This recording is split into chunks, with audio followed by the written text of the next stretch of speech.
नगर के जिम्मेदार हजरत और दूसरे तमाम मिली जमात के जिम्मेदार हजरत, मैं बहुत ज़्यादा टाइम नहीं लूँगा क्योंकि बहुत सारे लोग मेरे से पहले बात कर रहे थे और काफ़ी रोशनी डाली है बिल जो आया उसके ऊपर। मैं यहाँ पे इतना ही कहने के लिए खड़ा हुआ हूँ कि लोगों को लग रहा है कि वक्फ को लेके पॉलिटिकल पार्टीज, खास करके अपोजिशन पार्टीज बहुत ज्यादा ध्यान नहीं दे रहे।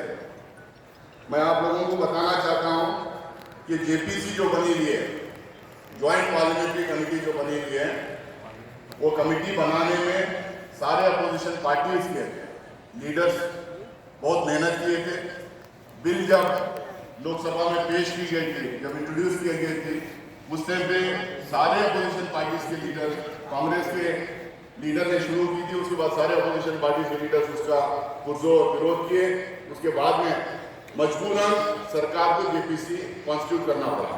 जेपीसी में 31 लोग हैं, जिसमें 17 सरकार की तरफ से हैं और 14 सारे अपोजिशन पार्टीज की तरफ से हैं। मैं आप लोगों को यकीन दिलाना चाहता हूं कि अब तक के जो 4-5 मीटिंग्स जो हुए हैं, उसमें clause by clause, section by section, sub section by sub section हम लोग विरोध कर रहे हैं। हम लोग डे 1 से प्रेशर बनाए हैं उसके ऊपर, क्योंकि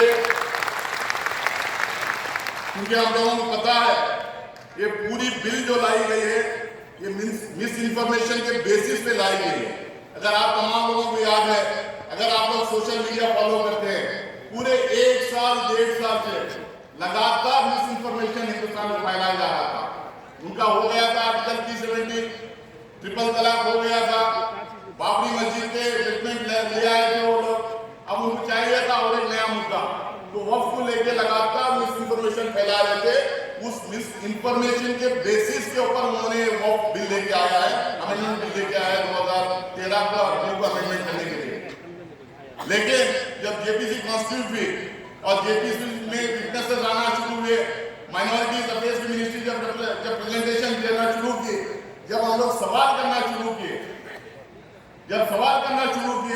ना तो माइनॉरिटी अफेयर्स मिनिस्ट्री के कोई ऑफिशियल के पास कोई जवाब आ रहा था, ना ही सरकार की तरफ से कोई जवाब आ रहा था, ना ही तो जेपीसी में सरकार की तरफ से जो मेंबर बने उनके तरफ से जवाब आ रहा था, क्योंकि उनको पता है ये साजिश के तहत बिल लाई गई है।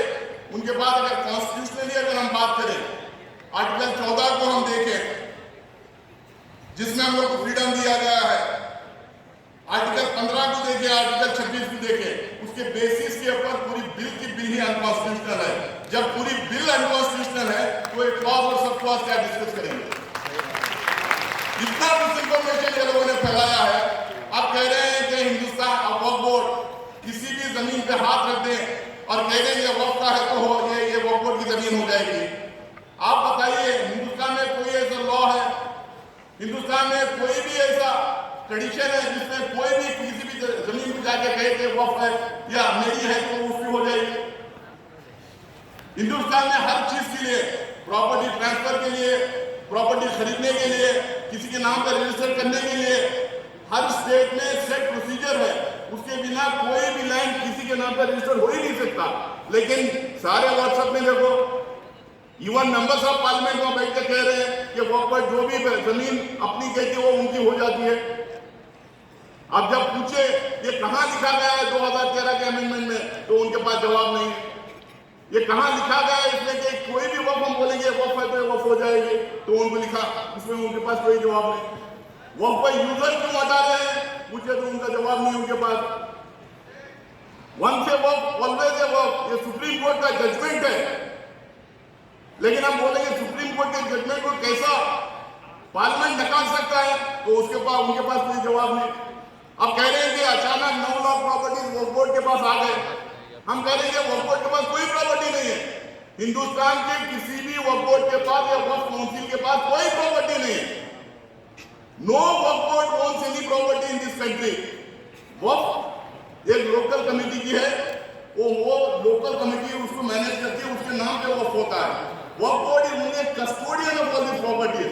अब ये कह रहे हैं कि 9 लाख प्रॉपर्टीज हिंदुस्तान में हो गए, 9 लाख प्रॉपर्टीज हो गए, 1 पाकिस्तान के बराबर हो गया, 2.5 दुबई के बराबर हो गया, 2.5 ब्रुनेई के बराबर हो गया, 3 कतर के बराबर हो गया। भाई आप लोगों को यह समझना चाहिए कि दुनिया में सबसे ज्यादा मुस्लिम पॉपुलेशन अगर कहें तो हिंदुस्तान में है। जो कंट्री में 20 लाख 30 लाख 40 लाख जो पॉपुलेशन है उससे आप कंपेयर नहीं कर सकते। ये हम लोगों को पता है, आप लोगों को पता है। जब मौका दिया गया था, जब ऑप्शन था, तो यहाँ पे जो मुसलमान रह रहे हैं वो मुसलमान अपने चॉइस से हिंदुस्तान में रह रहे हैं। आज माशाल्लाह 30-35 करोड़ मुसलमान हिंदुस्तान में रह रहे हैं।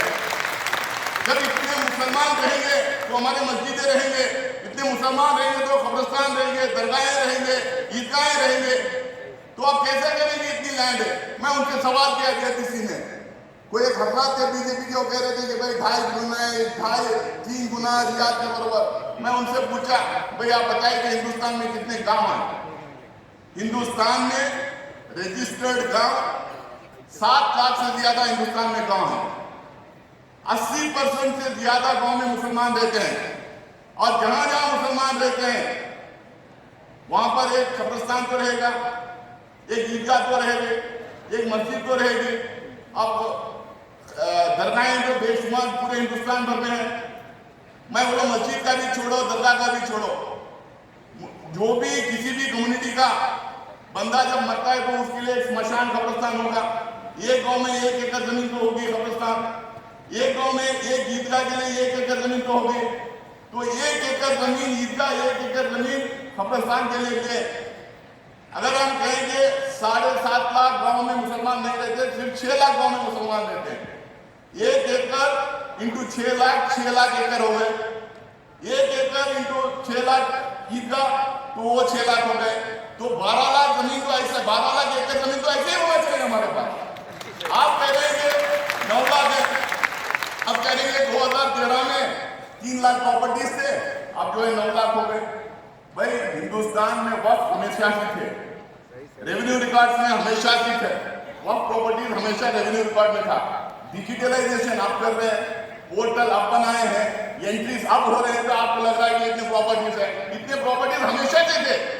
हर दिन लोग डोनेट कर रहे हैं, हर दिन लोग अपने तरफ से जो भी अपनी प्रॉपर्टी डोनेट करना चाह रहे हैं वो डोनेट करते जा रहे हैं, वो अलग बात है, लेकिन हमेशा वक्त में रहा है।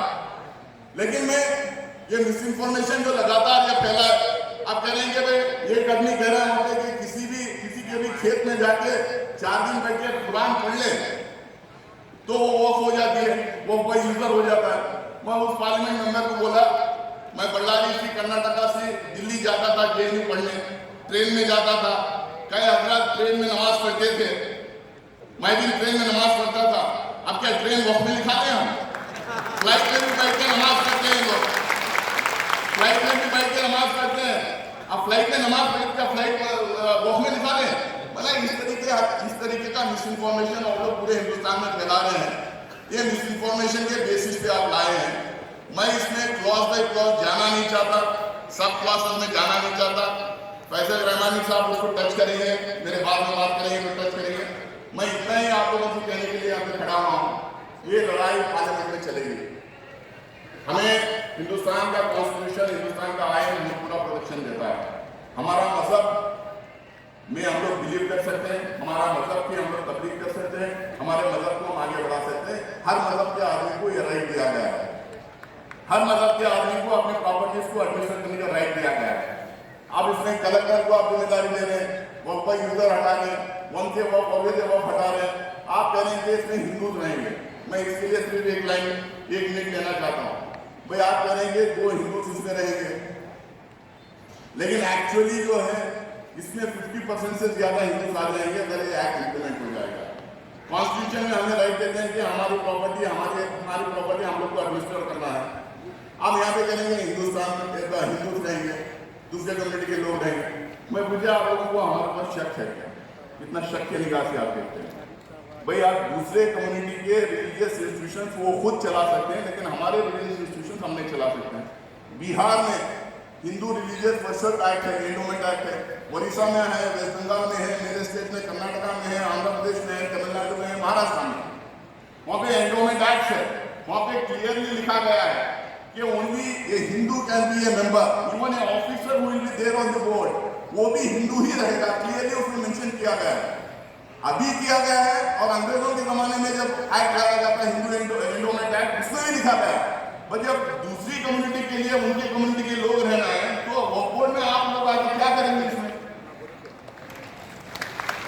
और 12,000 करोड़ रुपए सालाना इनकम है करके फैलाया जा रहा है। मैं सिर्फ इतना कहूंगा भाई 7% वक्फ के इदारे से बोर्ड को जाता है, वो भी पूरा नहीं आता है। वक्फ का इनकम उस वक्फ के प्रॉपर्टी में ही रहता है, किसी बोर्ड को नहीं जाता है, तो 12,000 करोड़ कहां से होंगे? तो इस तरीके का मिस इन्फॉर्मेशन पूरे देश भर में लोग फैला रहे हैं। हम एक वर्ड पे अंदर हम लोग लड़ रहे हैं। अभी तक हमारे मुझे लगता है कि वेस्ट बंगाल के सीईओ साहब कह रहे थे कितने बोर्ड खुलाए हैं, हम लोगों ने लड़ के तेलंगाना का वक्फ बोर्ड हमें आया है, उत्तर प्रदेश का वक्फ बोर्ड आया है, पर्सनल लॉ बोर्ड वाले आए हैं, ज़कात फाउंडेशन वाले आए हैं, बहुत सारे लोग आगे विटनेसेस दे रहे हैं। आप पूरी तरीके से जो कैंपेन चल रहा है हम कोशिश कर रहे हैं कि कैंपेन का टाइम बढ़ाया जाए और ये अपॉइंटमेंट लेने का भी टाइम बढ़ाया जाए। आप तमाम लोग इसका विरोध कीजिए, उसके साथ साथ में जितने लोग अंदर जाके आप डिपोज कर सकते हैं, विटनेस बन सकते हैं, आप लोग बनिए। ये जेपीसी पूरे हिंदुस्तान भर टूर करेगी, आपके स्टेट्स में भी आएगी, तो आप लोग पहले से एप्लीकेशन डाल के वहाँ अंदर जाके रेलेवेंट पोजीशन से आप इसका विरोध दर्ज करवाइए। लड़ाई हम लड़ेंगे, फाइनली ये होगा कि हमें पार्लियामेंट में इसका फैसला होगा कि इसकी जीत होगी हार होगी, लेकिन खिलाफ में खड़े होना, प्रोटेस्ट करना हमारा राइट है, हम प्रोटेस्ट करेंगे। 3 पार्टियां जो एनडीए में हैं, आप अगर प्रेशर बिल्डअप करेंगे, बिहार में 2 पार्टियां हैं, जेडीयू और चिराग पासवान की पार्टी, आंध्र प्रदेश की एक पार्टी है चंद्रबाबू नायडू की पार्टी। अपने गुड ऑफिसर्स इस्तेमाल कीजिए, तंजीम के सारे हेड्स मिलकर उनको बात कीजिए। अगर ये 3 पार्टियां अगर बैकआउट करते हैं, इससे सरकार का साथ नहीं देते हैं तो ये बिल गिर जाएगी, वो सरकार का साथ देंगे तो बिल पास होगी। मैं आप लोगों से रिक्वेस्ट करता हूँ कि इन 3 पार्टियों पर आप अपना प्रेशर बनाए रखिए, बाकी के इंडिया अलायंस की पूरी तरह से आप लोग इकट्ठा रखिए। मैं कांग्रेस का सेंट्रल वर्किंग कमेटी का मेंबर होने के नाते कांग्रेस प्रेसिडेंट का एडवाइजर हूँ, कांग्रेस प्रेसिडेंट का ऑफिस ऑपरेशन मेरे ही हाथ में है।